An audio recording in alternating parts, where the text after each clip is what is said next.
Hello and welcome to Talking Tudors, a fortnightly podcast about the ever-fascinating Tudor dynasty. My name is Natalie Grueninger and I'll be your host and guide on this journey through 16th century England. Are you ready to step through the veil of time into the dazzling and dangerous world of the Tudor court? Without further ado, it's time to talk Tudors.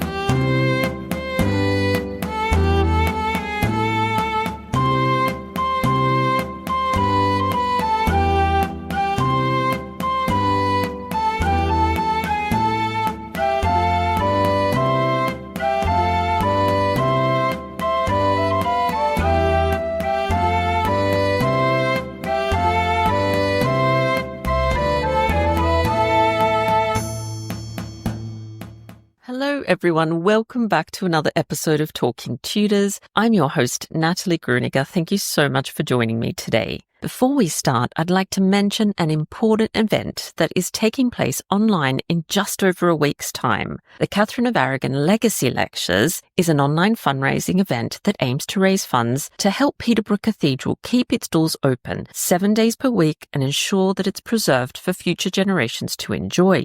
Our exciting lineup of historians includes Professor Tracy Borman, Professor Susanna Lipscomb, Dr. Elizabeth Norton, and Gareth Russell, to name just a few. Our wonderful speakers have donated a pre-recorded lecture, which we'll be sharing with participants over the weekend of the 5th and 6th of April. Catherine of Aragon is buried at Peterborough, and this is our collective way of honouring and protecting her legacy. If you'd like to help us raise these much-needed funds, please head to my website onthetudortrail.com for details or visit my Instagram account.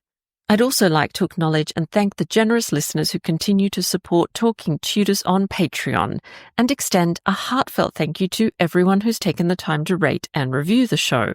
As an independent podcaster, this means a lot to me. If you love the podcast and you never miss an episode, please consider joining the Talking Tudors Patreon community. Visit patreon.com/talkingtudors for more information. Once you sign up, you'll have access to exclusive posts, additional monthly live talks, a member-only book club, patron-only monthly giveaways, to name just a few of the rewards. You can also support the podcast and share your love of Tudor history with the world by buying Talking Tudors merchandise. Check out all the products at talkingtudors.threadless.com. Now, on to today's episode. I'm thrilled to welcome Dr. Bronagh McShane to the podcast to discuss Irish women religious in the 16th and 17th centuries. Dr. Bronagh McShane is Research Fellow in History on the Voices Project at Trinity College in Dublin. Her research combines historical methods and AI technology to uncover the experiences of women living in 16th and 17th century Ireland. She has published extensively on women, gender and religion. Her book, Irish Women in Religious Orders, 1530 to 1700, Suppression, Migration and Reintegration, was joint winner of the National University of Ireland's 2023 Publication Prize in Irish History. Let's dive straight into our conversation. Welcome to Talking Tudors, Bronagh. How are you? Thanks, Natalie. Yes, I'm very well. It's lovely to be here. Yes, lovely to have you on the podcast. I thought a good place to begin would be you just introducing yourself to our listeners and just telling us a little bit about you and your background. Thanks very much. It's a real pleasure to be here on the Talking Tudors podcast. So I'm a historian and I specialise in early modern Ireland with a particular focus on women's history, religion and migration. So my research explores the lives of women in Ireland and the experiences of Irish women who migrated to Europe from Ireland during the 16th and 17th centuries, which, as we know, was a period of intense religious, political and social upheaval, not only in Ireland, of course, but across Europe. My book, Irish Women in Religious Orders 1530 to 1700, Suppression, Migration and Reintegration, examines how Irish nuns and women associated with religious orders navigated the challenges of suppression, exile and integration, both within Ireland and across continental Europe. So I'm just particularly interested in how these women preserved religious identities, established transnational networks and contributed to the wider cause of the Catholic Reformation in Europe during the 16th and 17th centuries. Wonderful. And we are going to be speaking about women religious and women in religious orders today. I was wondering what actually sparked your interest in this particular area. So my interest developed, I suppose, from a broader fascination with women's experiences in the past, and particularly the ways in which women express agency within often restrictive social and political contexts. And the history of nuns in early modern Ireland is a particularly compelling case because these women had to contend with shifting religious policies, political persecution, and often forced migration. But despite these challenges, they found ways to maintain and even expand their religious communities. And when I began researching this topic, I realised how little had been written about Irish nuns in comparison to, for example, their English or European counterparts. And so I really wanted to fill that gap, which is something I hope the book has helped to do. And can you tell us a little bit about what options were actually available to women considering a religious vocation in the 16th century? So in the early part of the 16th century, so before the dissolution of the monasteries under King Henry VIII, women from noble or wealthy families could join or establish religious orders such as the Augustinians or the Benedictines. The Augustinians was the primary order associated with women in Ireland immediately prior to the dissolution of the monasteries. And these convents really provided an opportunity for women in terms of education. They provided an opportunity for them to engage in a structured devotional life. They gave them opportunity to engage in a respected social and religious role. And they served an alternative to marriage, essentially, for women. So there were many reasons why a woman might choose to enter a religious community in the early part of the 16th century in Ireland. So this changed with the dissolution of the monasteries under King Henry VIII and later religious reforms that were imposed during the reign of Queen Elizabeth I really solidified the changes experienced by Irish nuns in the later part of the 16th century. During the dissolution of the monasteries, monastic houses were officially suppressed, their properties were seized, and essentially the monastic way of life was outlawed. Now, this left women in particular with very few formal options for engaging in a religious life in Ireland. So some women continued to live in informal religious communities in a clandestine context, practicing their faith in secret or in a family home setting. Others sought refuge abroad, particularly in France and the Spanish Netherlands, also in Iberia, where they could enter existing convents or even establish new religious foundations themselves. And so these exiled communities played a crucial role really in maintaining Irish Catholicism and especially its female articulations during this period of suppression and restriction. And so the wider European context, I think, is really important for us to understand the real long-term significance of the dissolution of the monasteries and the religious reforms implemented under the Tudor monarchs Henry VIII and Elizabeth I. Yes, and we will talk a little bit more about that in a moment. But I was thinking about the 16th century. Obviously, it's a time where women, unfortunately, are not viewed very highly by all. There's lots of misogynistic rhetoric going on at the time. So I wonder, how did society view women in religious orders in particular? That's a really good question, Natalie. And I suppose that really depends on the one hand, what do we mean by society? And on the other hand, what time period in particular are we thinking about? So before the Reformation and before the onset of religious change in Ireland in the kind of middle part of the 16th century, joining a religious foundation was considered an honourable choice for a woman, particularly those from elite families, and we have records to demonstrate how well connected to the major elite families the religious houses were. It provided social status, it provided a degree of independence for women. It also offered a degree of spiritual prestige for the family. So there were many kind of social benefits to association with a religious order or religious community. And of course,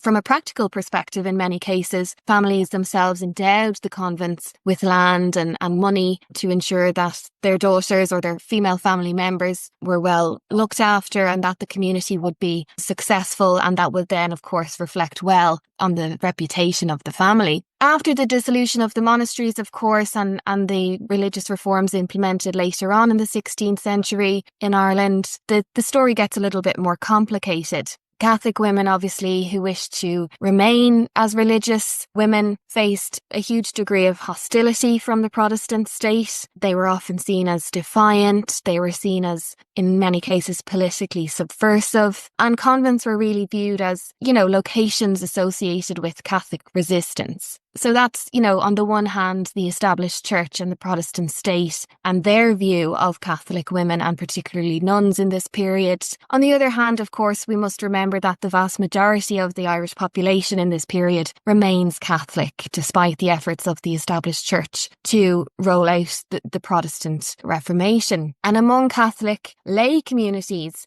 these women continue to be hugely respected and very well supported. So, among particularly Old English and Gaelic Irish elite families, they continued to provide these women with financial aid, for example, for them to travel abroad to join religious communities in Europe, or they helped to sustain women who were living out religious vocations within that kind of clandestine, as I said, family domestic setting within Ireland. So I think there's a whole spectrum there in terms of views of women who had adhered to a religious lifestyle, depending on the point of view of the, of the individuals involved. Yeah, absolutely. And Bronagh, you've obviously spent extensive amount of time researching this subject and immersed in this. I was wondering if you might tell us about some of the women who chose a religious life in this period. Oh, yeah. I mean, there's so many great examples of Irish nuns in this period that, haven't really been, their story hasn't really been told. But I suppose one really fascinating example, and I suppose she is arguably the most well-known Irish nun of the 17th century, is a woman by the name of Mother Mary Bonaventure Brown. And she was a Poor Clare nun, and she came from a place in Ireland called Galway, which is the very west coast of Ireland, so kind of the other side of the country to the main capital city of Dublin. And she entered the Poor Clare order in the early 17th century at a time when monastic life was beginning to experience something of revival in Ireland in the kind of post-dissolution, post-suppression phase of the 16th century. She later went on to become abbess of one of the foundations in Galway, but the onset of the Cromwellian campaigns in Ireland in the 1650s really put an end to that revival of Catholic religious orders that I just mentioned. And Mary Bonaventure Brown and many other religious, including male religious as well, were forced into exile in the aftermath of the campaigns of the 1650s. And in Mary Bonaventure Brown's case, she travelled to Spain. She lived out the rest of her life in Spain. She never returned to Ireland. And while she was in Spain, she wrote a chronicle giving an account of her experiences and those of the Irish Poor Clare nuns more generally. And this chronicle is now preserved in the Galway Poor Clare Monastery in their archives. And it's really such a rare treasure.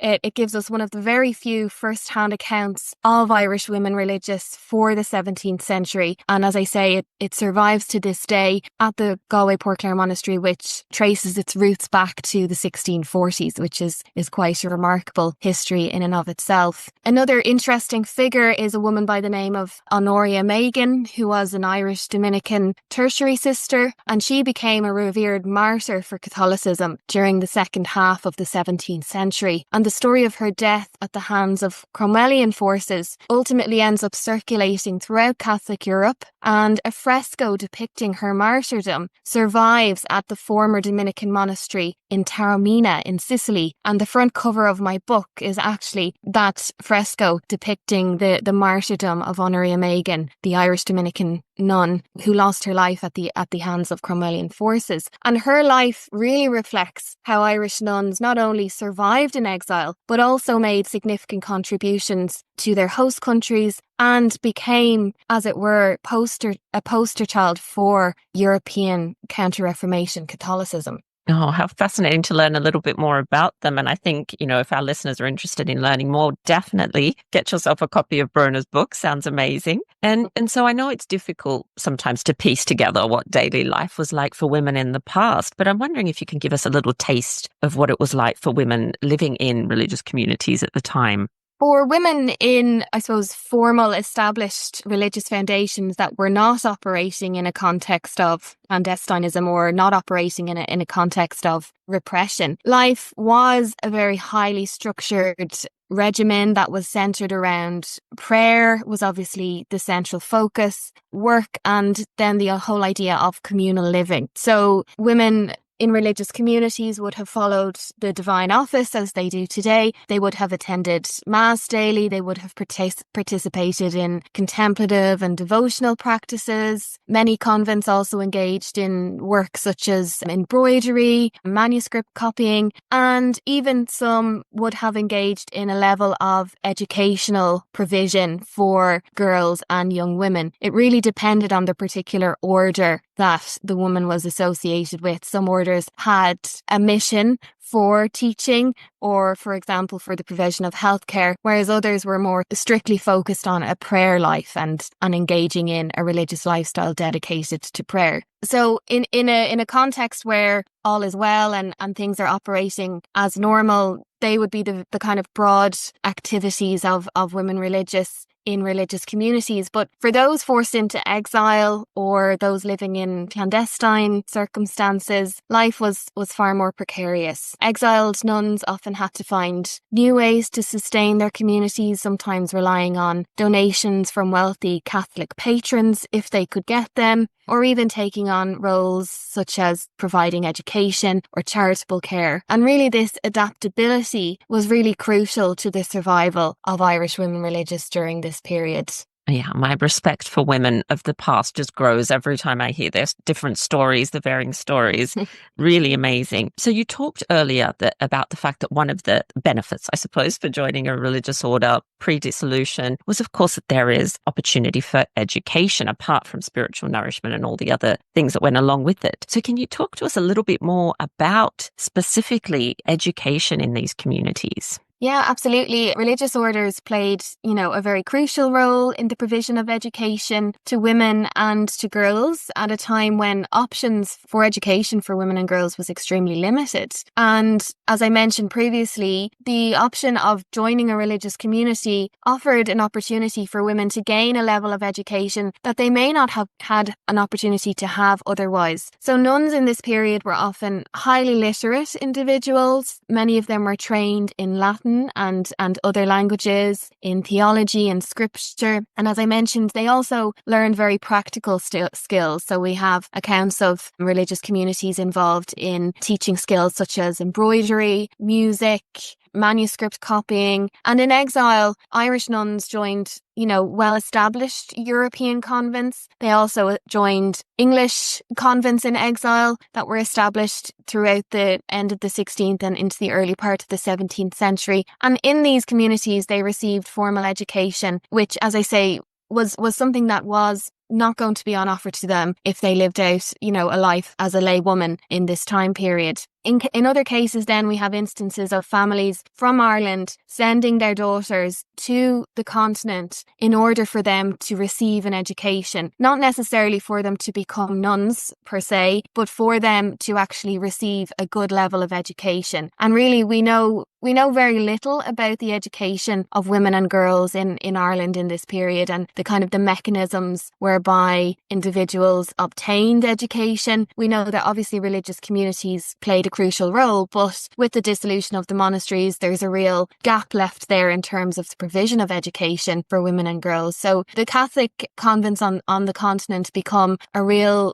centre point for Catholic families in Ireland wanting to offer education to their daughters. And then in the later part of the 17th century, we have the return to Ireland of Irish nuns trained in English convents on the continent, Benedictine nuns, who established one of the first convent schools for Irish girls in Dublin at the behest of the king, no less. And this is a woman by the name of Mary Butler, Abbess Mary Butler, and she establishes a school for the provision of education that seems to be hugely popular with Catholic elite families who are eager to send their daughters to this school to be provided with education. I think the whole question of women's education in the early modern period is one that we need to do a lot more research on and is certainly very much under-researched, but I think certainly the convents play a crucial role in it.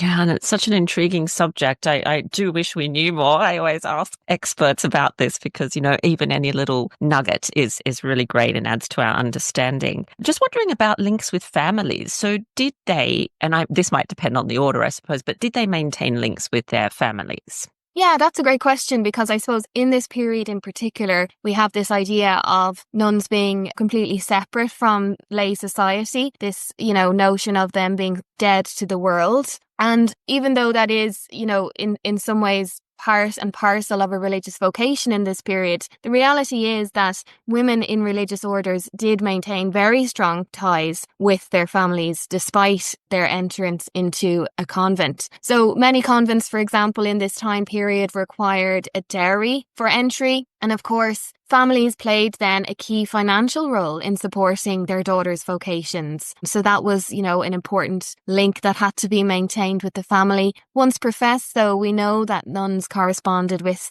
their relatives. And there's, archives full of letters. Now, not necessarily in the case of the Irish nuns on the continent, where we have a real dearth of surviving sources. But in the case of English Catholic convents in Europe, there are, huge archives of letters where nuns are corresponding with their family members back in England, telling them about various goings on in the convent, seeking support, seeking material support, emotional support. But you do get that sense of connection being maintained despite the distance. And for exiled Irish nuns, family networks and links with family were, of course, crucial as well. Relatives sent money and supplies, and of course, new recruits to sustain convents established abroad. While we do have cases as well where the widowed mothers or sisters of religious women might seek refuge in the religious communities abroad. And convents really become not just religious centres, but also spaces of kinship, ensuring the survival of Irish Catholicism during times of suppression, restriction, and even persecution. Oh, there's another fascinating subject that I love, women's networks and friendships.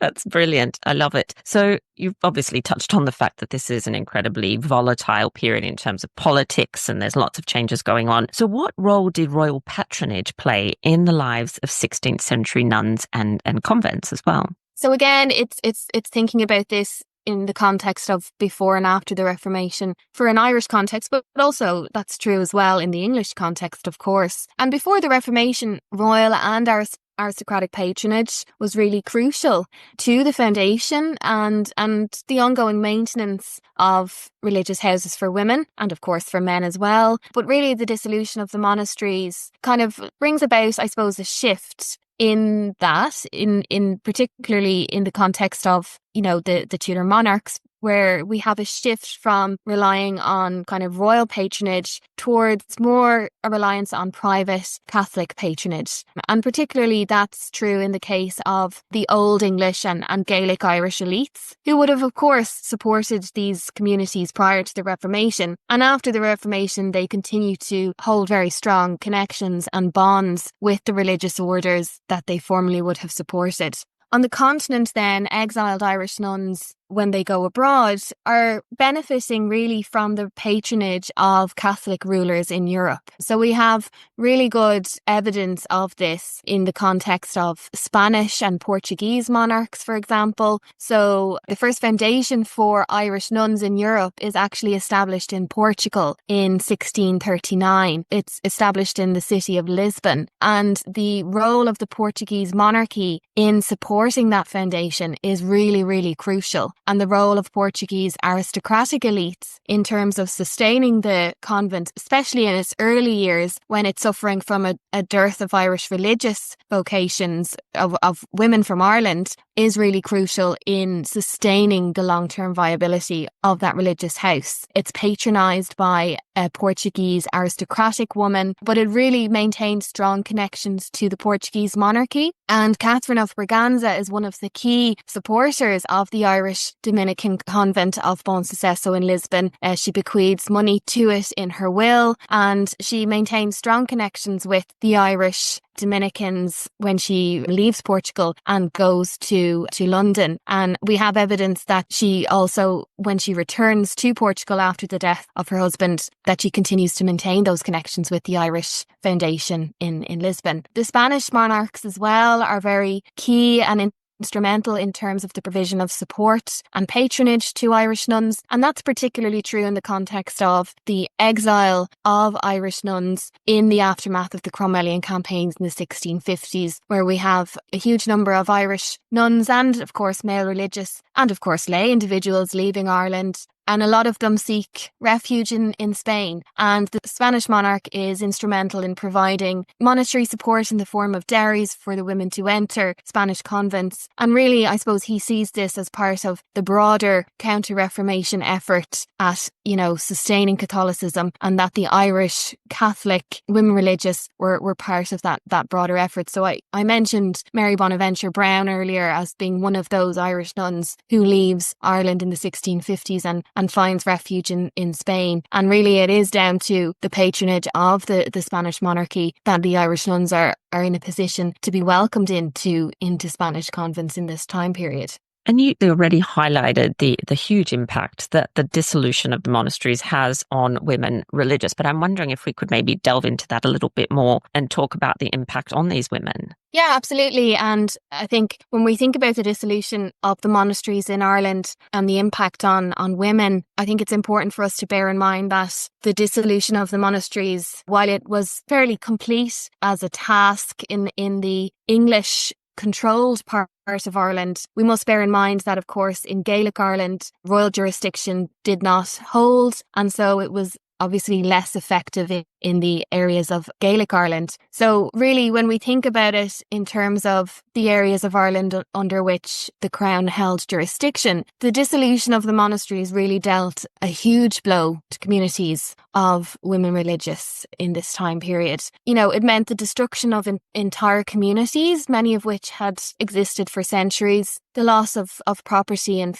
financial support, and in many cases really resulted in forced secularization. There's a quote where one of the writs of the Crown is that they either quit the kingdom or get married. They're the options. They either stop their religious lifestyle, and what is the option? Well, get married. These are women that have been living out a religious vocation already in many cases for potentially quite some time. And unlike male religious, who could potentially find new roles as secular clergy in the established church, women really had no other alternative for a religious lifestyle. Many lived in essentially a form of limbo, really, in the immediate aftermath of the dissolution of the monasteries. They sought shelter in some cases with family members, or in other cases they tried to maintain some type of informal religious community together. Some managed to go abroad and fulfill a religious vocation abroad. But for those who remained in Ireland, really, their lives became very precarious, very difficult, and it must have been a real shock to the system to go from a position of relative prestige as potentially an abbess or a prioress of a wealthy foundation to all of a sudden, living back at home with your family with no alternative. I often think of the case of Mary Cusack, who was the prioress of one of the most wealthy foundations in Ireland on the eve of the dissolution, which was an Augustinian foundation in County Meath by the name of Lismullen. And Mary Cusack, for all intents and purposes, did quite well. She received quite a favourable pension at the closure of her monastery. But we have a petition that survives from her from about 20 years later, recounting how she has to write to the government to basically urge them to pay her pension, that she hadn't been receiving her pension. And so that just gives you a sense of the kind of precarity of the situation for this women. Although formally they were entitled to this pension, we don't actually have any real insights into how that operated and how that was paid out to these women. And clearly in Mary Cusack's case, she was a woman of some means, and, her family were quite wealthy as well. So, she was in a relatively stable position. But for other women who were much lower down the social rank in terms of their ranking within the convents themselves, life must have been very difficult in the aftermath of those closures. Yeah, that's such an important point to make. I know the fact that they say they're going to be pensioned off doesn't actually mean they received those funds, does it? Unless we have evidence for that. So that's really important. I was just thinking about women that lived in monastic communities in Europe, all those that, went there in exile. What were some of the challenges that they faced with their particular lifestyle and situation? Yeah, I mean, again, there were several difficulties that they faced when we think about women leaving Ireland, travelling abroad to join French or Spanish speaking communities abroad. Obviously, clearly, the whole question of language and language barriers becomes clearly an obvious challenge, and how they would have integrated within communities not having the language to speak. So I think that is, obviously an important factor in this. Like we do have some records indicating how women went about learning languages. And there's a scholar called Emily Murphy who has done some really interesting work on English Catholic communities of nuns in Europe in this time period, and the mechanisms by which they obtained new languages and learned new languages, including French and Flemish. We know a lot less about the mechanisms by which Irish women learned their language, but obviously it would have been within the context of the education provided to them within the convent. I suppose a real practical challenge that they faced was actually travelling to get to these communities abroad. As we well know, travel in the 16th and 17th century was not an easy task. And, the lengths and the distances that some of these women travelled was really remarkable. And the fact that they survived some of these journeys is quite incredible. And not only do they travel from Ireland to Europe, then in many cases we have instances of women who then, having spent a period of time in Europe, for whatever reason, be it religious persecution in Ireland, then make a decision to actually leave Europe and return to Ireland to establish a foundation at a time when, it's more favourable perhaps for them to do so. We have, records of Dominican nuns who leave Spain in the 1670s and 1680s to re-establish a foundation in Ireland, in Galway. And these women are travelling these distances, they're in their 80s.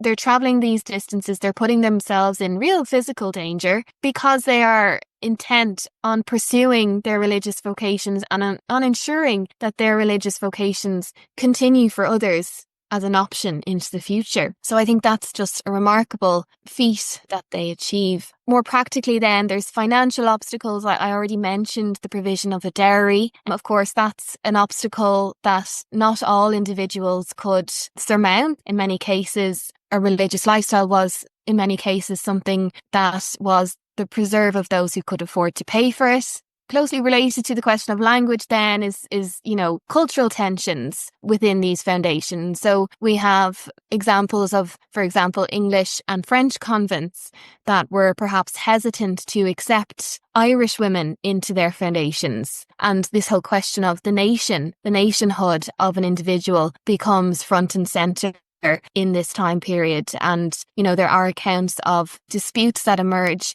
particularly in some of the English convents, around the entrance of Irish women into these foundations and the certain accusations made about they would cause difficulty or trouble within these religious foundations. And in many cases, it is due to these cultural tensions that we then have Irish women opting to establish their own separate communities as distinctly Irish foundations. But really, despite all of these challenges, Irish nuns did become very well-respected figures in convents that they joined, in particular in the English convents that they joined. And we have good evidence of them rising up the ranks to important leadership roles within many of the English convents on the continent. So as I say, despite the tensions, there is certainly a good amount of Irish women that go on to play important roles within not only English but other convents in Europe. Yeah, I find that so inspirational. And I think it's a good point that you ended on that.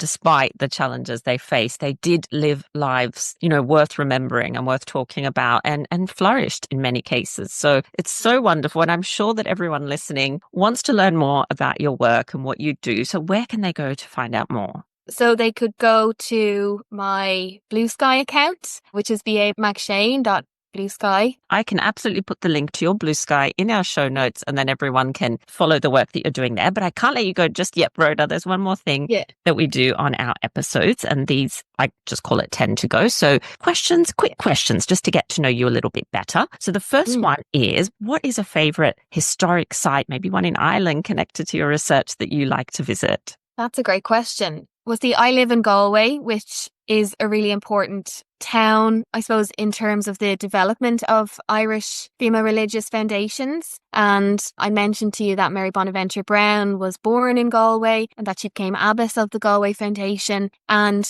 the Galway Poor Clare Monastery remains in Galway today. And as I say, those nuns trace their roots, a direct lineage back to the Irish Poor Clares who came to Galway in the 1640s, and even indeed beyond that, to the Irish Poor Clares who professed in the English convent of Gravleen in the 1620s. So they're the most historic religious foundation on the island of Ireland today. Now, the convent that they live in today is not the original 17th century foundation, unfortunately, but it is on the original site that convent would have sat. And we have, a pictorial map of Galway city from the 17th century, and it shows the location of the Poor Clare convent, which is located on a wonderful site called Nuns Island. And that Nuns Island site, I think, is such a reminder to me of the lives of these women religious who really remained hidden and unknown for such a long time, and so I'm really glad that I've been able to share some of their stories and highlight some of the experiences that they had in this time period in my book. So yeah, the Galway Poor Clare Monastery in Nuns Island would be my top historic site to visit in Ireland. Oh, I love that. Absolutely love that. And we're all big book fans here on Talking Tudors. So what is a book that you're currently reading, or one that you recently read? Well, I've been trying to get into better habits.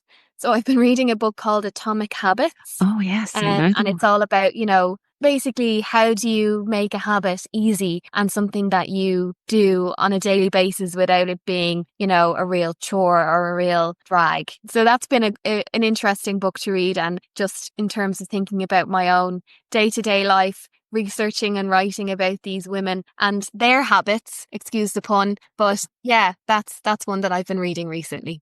Oh, I have had that one on my list, but I haven't actually gone into it. So maybe that this is a sign that I need to reach out for it. It's a good read. It's certainly a good read. Oh, that's good. And you were talking there about writing and researching. So do you have any sort of rituals that you do like to follow when you're in writing or research mode? That is a good question, Natalie. Do I have any rituals? I'm not one of those people that likes to listen to music when I work. Yeah. I know some people find that really helpful. For me, I need to have a quiet space, and I need to be able to kind of switch off from anything that will give me any type of distraction in the background. I tend to like to maybe time myself. So I'll say to myself, okay, I'm going to spend an hour doing X.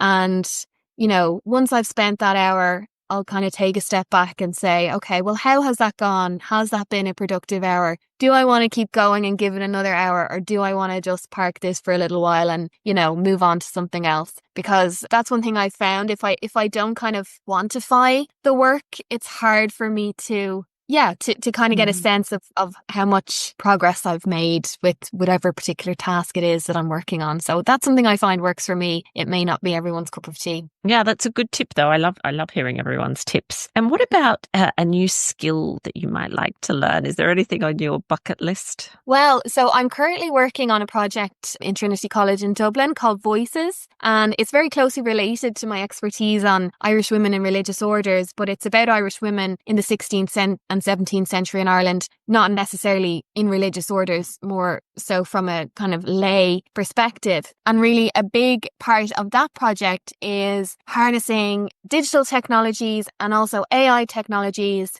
to basically look at historical records at scale and tell the stories of women, by harvesting a huge amount of data in a way that hasn't previously been possible. So we're working together with computer scientists to do that. So I've been learning loads of new things. I'm not going to say that I'm necessarily skilled at any of them, but one particular tool that I've been getting a lot of experience with recently is Transcribus, which I don't know if you're familiar with, No. but it's an AI text recognition tool that can basically produce automated transcriptions of manuscript documents in mere minutes. It's really quite remarkable.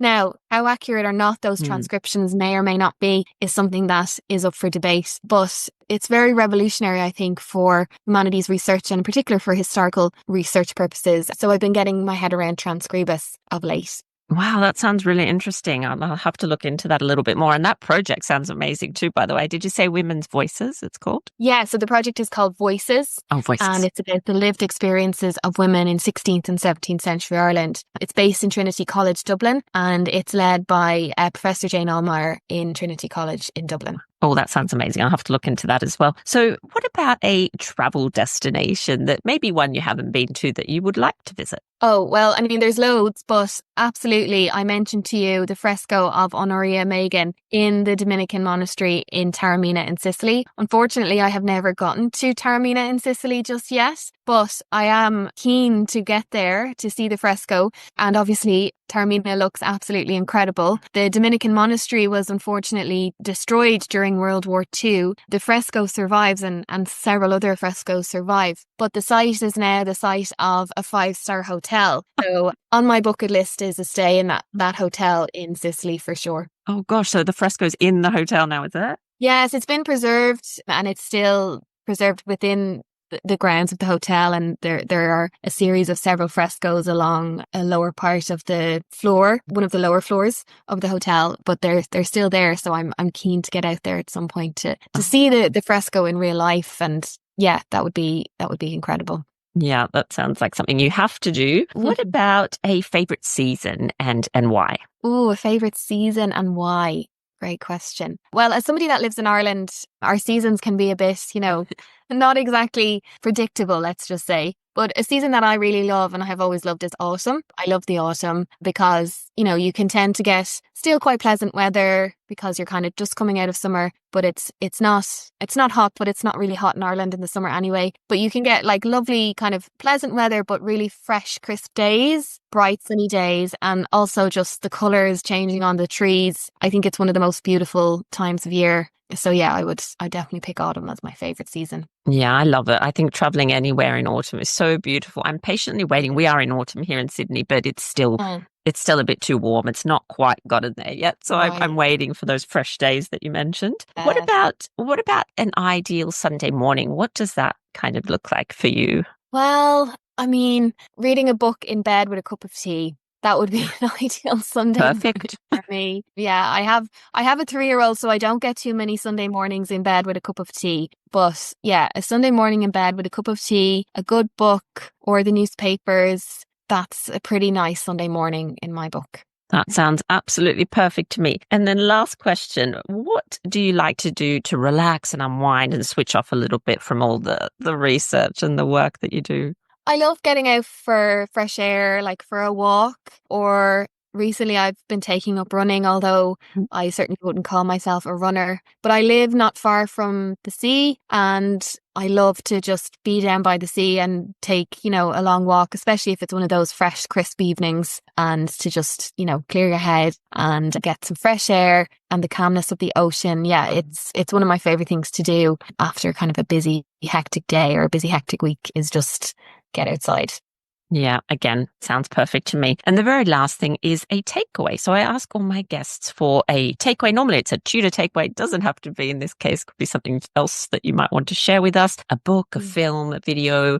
Do you have a takeaway for us? Yeah, well, I've already mentioned the Voices Project, and I would absolutely encourage any listeners on the podcast to check it out because it would definitely be right up your street if you're interested in learning about women in the Tudor and Stuart era. But one source I thought I would recommend in the context of our discussion this evening and talking about women religious is a great project that was run a few years ago now called Who Are the Nuns? And it was a project run by an English historian called Caroline Bowden, who was based at Queen Mary University of London. And this was a project that basically recovered records of the women who joined English convents that were established in exile in the 16th and 17th century. So in the aftermath of the Reformation, about 20 or so English convents are established in various locations right across Europe. And their records are very well preserved. But up until this project, we really didn't have a sense of, what was there, what was preserved, and basically who were these women. So the Who Were the Nuns project and the resulting database from that project is really a hugely vital resource for anybody interested in finding out more about English women, but not only English women. There are records of Irish women that crop up there. So their database is accessible on the Who Are the Nuns website, and you can search the database according to name or religious house or region of England that you're interested in. So it really is just such a valuable resource and just a trove of information. So that was one I wanted to really highlight for your listeners, especially if they're interested in more about nuns in the Tudor period. Oh, that sounds absolutely brilliant. And in, 285 or something episodes, no one's ever mentioned it. So Bronagh, thank you so much. Wow. I so appreciate it. And I so appreciate you taking the time out of your very busy schedule to come and talk to us today. It's really been incredibly fascinating. Thank you so much. Thank you so much, Natalie. I really enjoyed it. Thank you for having me on the podcast. Well, that brings us to the end of this episode of Talking Tudors. Thank you so much for joining us. I absolutely love to hear from listeners, so if you have any comments or suggestions, or just want to say hi, please get in touch with me via my website, www.onthetudortrail.com, where you'll also find show notes for today's episode. If you've enjoyed the show, please share the podcast with friends and family, and don't forget to subscribe, rate, and review. I also invite you to join our Talking Tudors podcast group on Facebook, where you can interact with other Tudor history lovers and hear all the behind-the-scenes news. You'll also find me on Twitter. My handle is On The Tudor Trail, and on Instagram as The Most Happy 78. It's time now for us to re-enter the modern world. As always, I look forward to talking Tudors with you again very soon.